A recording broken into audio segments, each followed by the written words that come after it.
The differences between piston and rotary engines. The majority of cars you see on the street will have one thing in common: a traditional inline 4-cylinder engine with anywhere between 1.4 and 2 litres in displacement. More performance-oriented or larger vehicles will likely feature engines with more cylinders in a variety of configurations, such as the inline 5, straight 6s, V6s, V8s, V10s, V12s, and even W16s. And while all of these engines will perform differently, they all go about their business in the same way. The rotary engine, however, is the black sheep of the engine world, whose approach to suck, squeeze, bang and blow is wildly different. To explain these differences, as well as the pros and cons of traditional piston versus rotary engines, let this animated video be your ultimate guide: how a normal engine works. For a normal 4-stroke engine to produce power, an engine needs to do 4 things: suck air into the engine, compress that air with a fuel mixture, ignite the air and fuel mixture with a spark, and finally expel the burnt air fuel mixture out into the exhaust. The engine under the bonnet or hood of 99.9% of our cars will execute this process using pistons and cylinders like this. As you can see, the piston descends, drawing air into the cylinder via open intake valves. At the same time, fuel is injected into the cylinder. As the piston travels back up the cylinder, the air and fuel mixture is compressed, which increases its temperature, after which a spark ignites the air and fuel mixture to force the piston back down the cylinder. As the piston rises again in the final exhaust stroke, the burnt air and fuel mixture is pushed out of the cylinder via an open exhaust valve and into the exhaust system. Diesel engines work in much the same way, except for one thing. Instead of a spark igniting the air and fuel mixture, a diesel engine compresses and therefore heats the air fuel mixture more greatly, meaning that it ignites without the need for a spark. The only exception here is on startup, where a glow plug is needed. It's this process of suck, squeeze, bang and blow in traditional petrol and diesel engines that make your car move via the crankshaft that carries the piston power from the engine to the wheels. How a rotary engine works. A rotary engine works on the same 4-stage basis. The air and fuel mixture enters the chamber, is then compressed, after which a spark ignites the mixture. Finally, the spent mixture is forced out and into the exhaust system.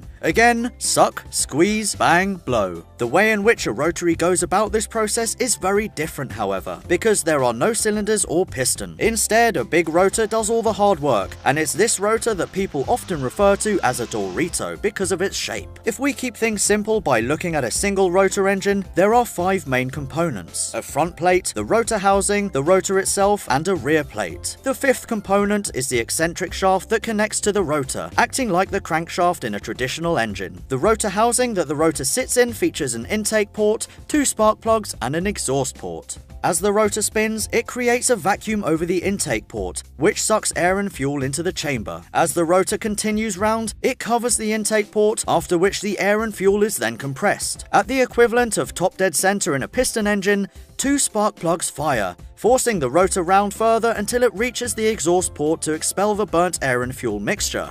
And there you have it. So what are the pros and cons of each engine type? Let's start with the engine we're all familiar with, the traditional piston cylinder engine. It's tried and tested, reliable, and can be used for a variety of applications, most commonly in inline or V formations. Piston engines are also easy to maintain, don't burn much oil, and can be made to be economical with minimal emissions thanks to smaller displacements and a very efficient combustion cycle. One downside of these engines is that there are a lot of moving parts, however, including the pistons, intake and exhaust valves, and camshafts, which results in lots of reciprocating mass. This in turn means that these engines are rev limited due to the danger of valve float, where the valve springs can no longer keep up with the movement of the camshafts. Piston engines can also be very large, especially in inline configurations like the BMW Straight 6. These engines don't lend themselves to front-wheel drive cars or cars with small engine bays. That's where the neater packaging of a V6 opens up 6-cylinder usage to most cars, even in the likes of the MX-5. As for the rotary engine, one of the biggest benefits here is that it's extremely compact, meaning that you could swap it into almost any engine bay with space to spare. A rotary also has very few moving parts, and in the case of a single rotor unit, you're looking at only 2 things that actually rotate: the rotor itself and the eccentric shaft. This means that a rotary engine should be very reliable, but we'll get onto that in a second. The fact that there is no reciprocating mass in a rotary rotary engine also means that it's smoother than a conventional piston engine and has the ability to rev higher.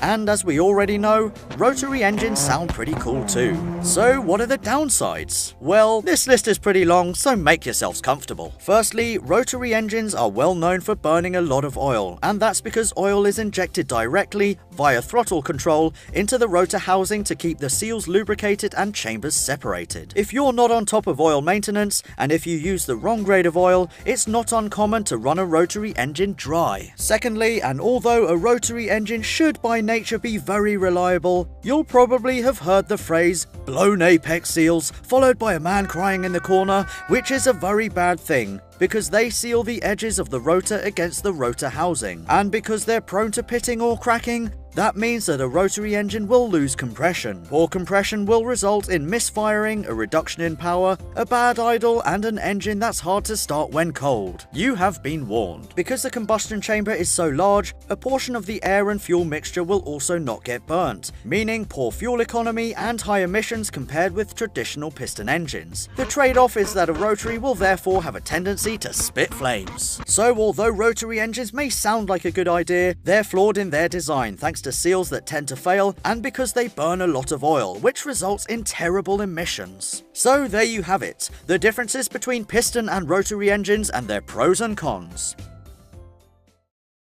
Make sure you subscribe for more videos like this, plus some awesome competitions that we've got coming up in the run-up to Christmas. Right. Did I say it right? Yes, you did. Awesome, man. Willie has got the most badass BMW that I think I've probably ever seen, and I bow down to it because it is just so awesome.